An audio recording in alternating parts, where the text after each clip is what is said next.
There's loads of Orktober news. Trouble is, none of it's coming from those Umis at Games Workshop.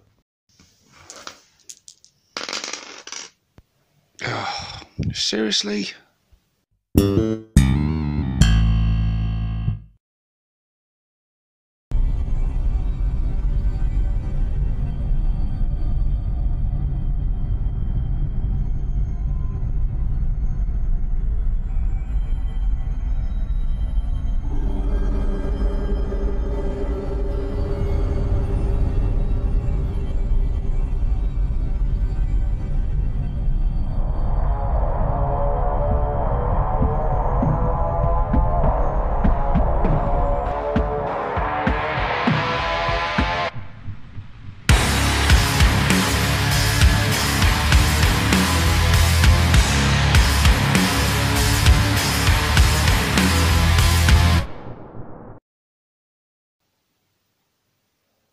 Wow.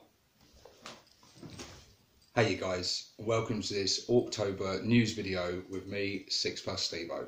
So what you've just seen is the new Orc Warp Gate released, or going to be released by Tabletop Scenics on the 24th of Orktober.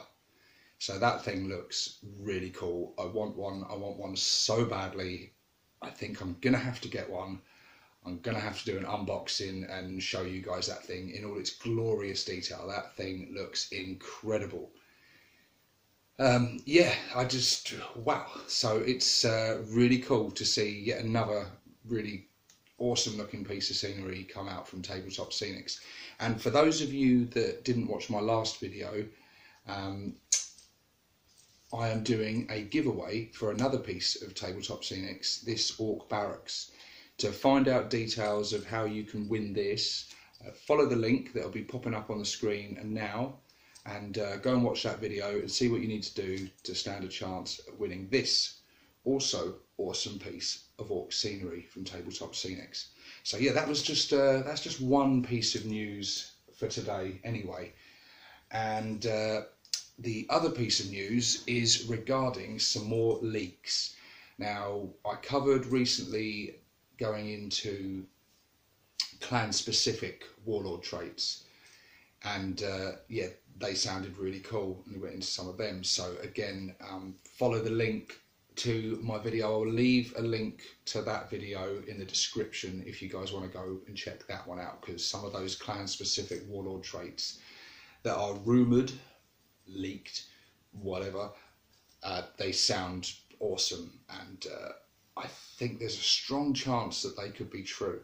But our man Kirioth has released a video again revealing more Warlord traits, this time generic Warlord traits. So these can be used by your Warlord regardless of clan affiliation.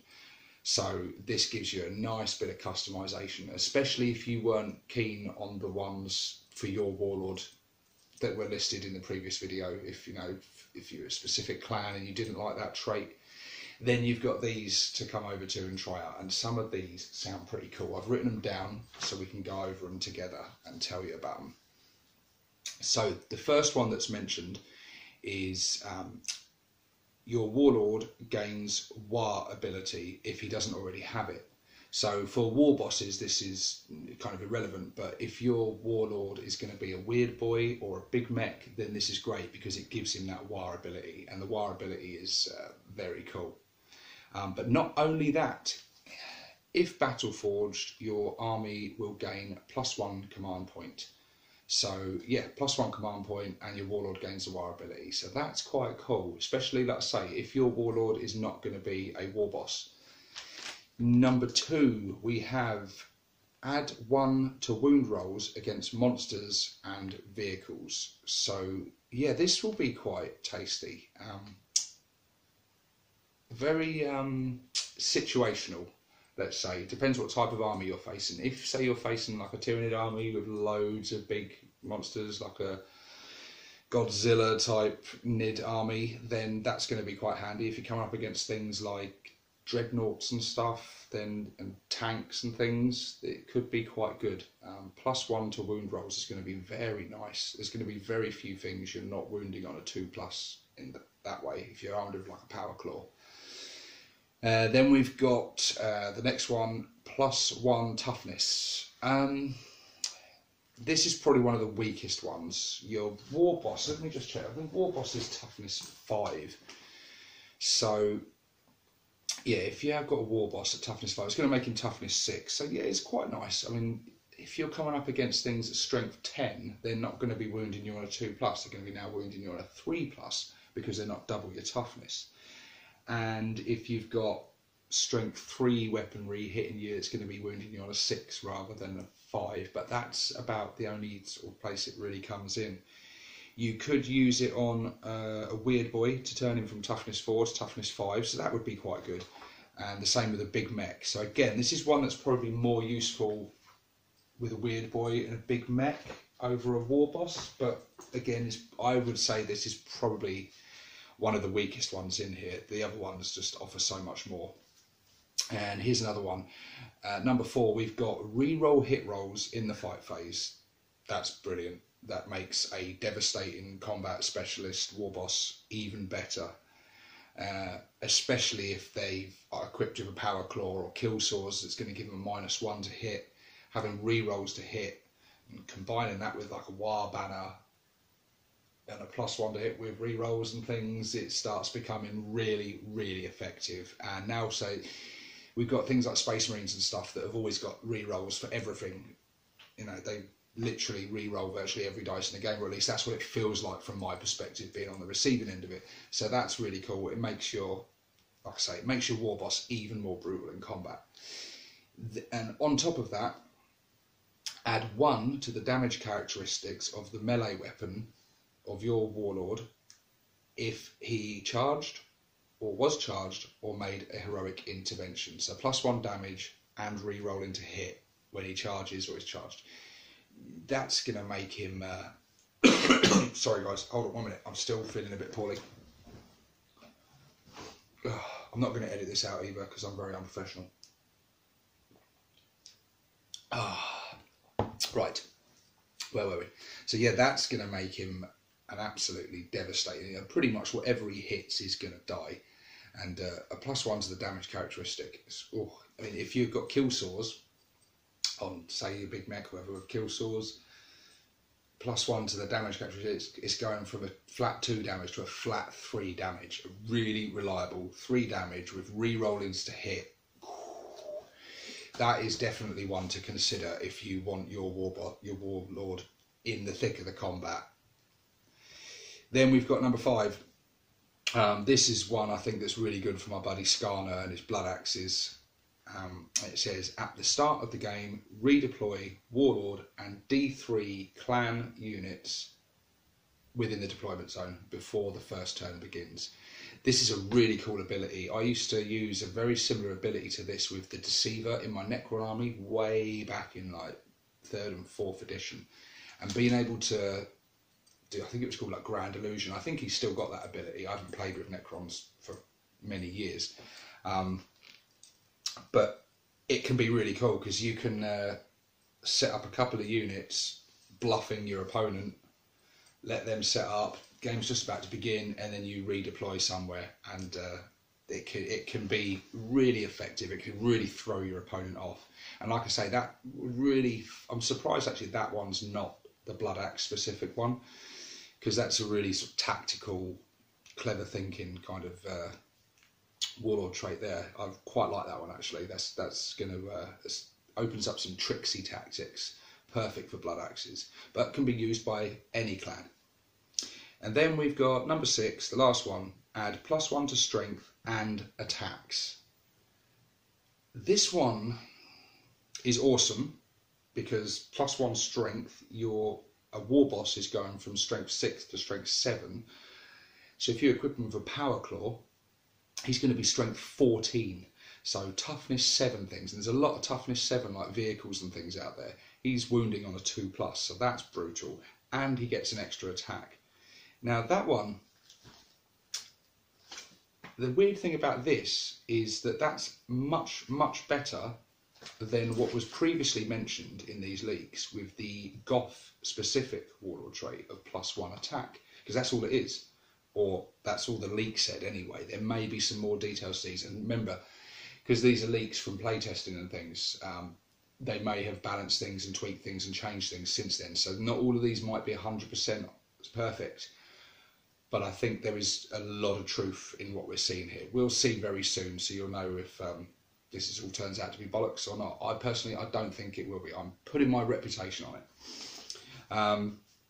Not that I have much of a reputation anyway, but anyway. So yeah, this one, if you're a Goth player, don't, and these do turn out to be true, don't choose the Goth specific one, choose this one, because why would you just go for +1 attack when you can have +1 strength and +1 attack? So absolutely savage. Also great if you going with big choppers.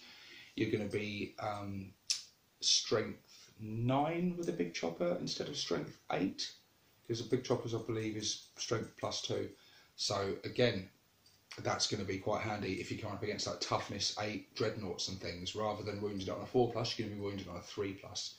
So it's all about figuring out what you're facing up against with these things. But you remember, these don't have to be a war boss. These can go on a big mech. These can go on a weird boy. Can they go on a pain boy? Is a pain boy an HQ? I should know this, but no, pain boy's elites. They can't go on a pain boy. But and can they? I believe these can go on named characters. You'll have to excuse me, guys. It's been a few weeks, a few months since I've had my last game of 40k, and so I'm a little bit rusty on those. And I don't generally use named characters, so I'm not 100% sure on that. But I'm almost certain you can. I'm almost 100% certain that you can use these traits on named characters. So on named characters, these are going to be absolutely savage. Can you imagine Ghazghkull Thraka with +1 strength, +1 attack? Or the other one, the re-rolling to hit with +1 damage, that he's going to be... Ooh, he is going to be absolutely savage. Because his custom claw is already a flat 3 damage. He's just dishing out flat 4 damage when he charges with re-rolling attacks. Ooh, that is... I wouldn't want to be on the receiving end of that. But, yeah, so there we go, guys. Sorry, man flu has still afflicted me. Nurgle has blessed me. So anyway, yeah, there you go, guys. There's some Orktober news to keep you ticking over. And like we heard Guzgob say at the very beginning of this video, I'm bringing you some Orktober news, some Orktober leaks. But none of this has come from GW. They've released an article today, quite amusing one, talking about Dakka and stuff, different types of Dakka. And it's good to see articles on the Orcs, even if they're just humorous little things that don't bring us any news, they're still nice to see. So they haven't forgotten about us. But what are we now? We're the 10th of October, and there has been very, very little information of anything. And it is becoming a little bit frustrating. It's great that companies like Tabletop Tactics are celebrating Orktober and making the most of it. Jeez. Which is amazing. And they're making some really cool terrain. They've already got really good existing terrain. Just a little while ago they did a sale on their website as well. It was 20% off to celebrate Orktober. I wish they'd done that for the whole month. That would have been amazing. But yeah, in terms of GW, currently still not a lot to report, which is disappointing. And I've been looking on some of the forums and Facebook groups and things, and a lot of people are on two sides of the camp on this. There's a lot of people bitching and moaning and saying that GW, come on, October's been a bit of a dud, where's all our information, where's our releases, where's our pre-orders, where's anything. And then we've got the other side where people... On the other side of the coin, we've got people in the community saying, oh, there's all players being salty and moaning and griping and just get over it and stop spitting your dummies out and stuff. And guys, I think that's a bit harsh, really. Yeah, some people do take it a bit far and like to moan and whinge at everything. And we do get a lot of that on forums and Facebook group stuff. We're quite used to seeing that. But bear in mind, us Orc players have been underserved for quite a while now. We are the second to last faction to be getting our codex. and it's been a long time coming. We have been putting up with this thing and only being able to play competitively a mono build of hundreds and hundreds of boys. We're missing out on all this fun the rest of you guys are getting with stratagems and warlord traits, and you know, every codex has been a buff compared to their index version, so we are lagging behind now, seriously. And can you blame us? We are desperate. They named a month after it, Orktober, and 10 days in and we have had very little information. But that being said, it's like the night before Christmas. It's good, or the wait. It's like the closer you get to it, the further away it seems almost. And now we're so close. It's just every day looking on that community site and seeing nothing is disappointing. But it's gonna hit, and GW of what they have released and told us so far in terms of these new vehicles coming out look incredible. Speed Freaks, I imagine, is going to be great value, and that's going to be coming out very soon. The Codex, if these leaks turn out to be true, already just these leaks and the clan traits and warlord traits and things that we've heard rumours of and leaks of and stuff so far sound amazing. And if all the points and everything stays the same and we just have those, that's already going to make our army so much stronger. But on top of that, I do believe we are going to get points drops, we are going to get certain units buffed, we may get certain units nerfed a little bit. But on the whole, I think the Orcs as a faction overall will be far, far stronger and far more competitive on the tabletop. And I do believe we are still going to get some newness, some new models coming. I'm praying for a new war boss. That would be my, maybe some new characters, something would be really cool, but who knows. But I'm still putting my faith in GW. I still love Games Workshop. A lot of people slag them off, but Games Workshop, let's face it, they make games that we love playing. They are the best in the business. They can't be matched. People will differ opinion on that. I know there's other game companies out there that produce stuff, but no one can come close to that level of GW and the quality of their miniatures, the quality of their games and the stuff they bring out. Look, we might moan about them, we may bitch about the prices and all the stuff, and at the end of the day, we're all in it together. We do love GW, and as all players, very soon, I think GW are going to be at the top of our Christmas list. But just give us that codex, guys. We are desperate to get that thing in our hands. Absolutely desperate. But anyway, guys, I will leave a link at the end of this video to Kiriof's video that first talked about these warlord traits, and follow the link to my other video to see if you can win these awesome looking Orc Barracks. That's enough for me for one night. This is 6+ Stevo signing out.